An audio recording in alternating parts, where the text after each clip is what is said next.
Pinapahiwatig ba ng Isaiah 66:22 hanggang 23 na ang Sabat ay ipapangilin pa sa langit, kung tama ang mga Sabadista na ang Isaiah 66:22 hanggang 23 ay nagpapakita na ang Sabat ay mananatili pa rin sa langit.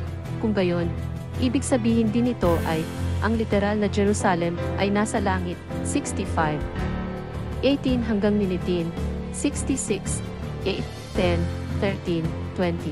Ang mga kabataang lalaki ay mamamatay sa edad na 100 taon. 65:20. Ang mga makasalanan ay naroon at mabubuhay hanggang 100 taon. 65:20. Ang pagpunta sa langit ay sa pamamagitan ng mga kabayo at mga kaway at mga duyan. 66:20. Ang mga literal na Levita ay maglilingkod doon sa templo. 66:21.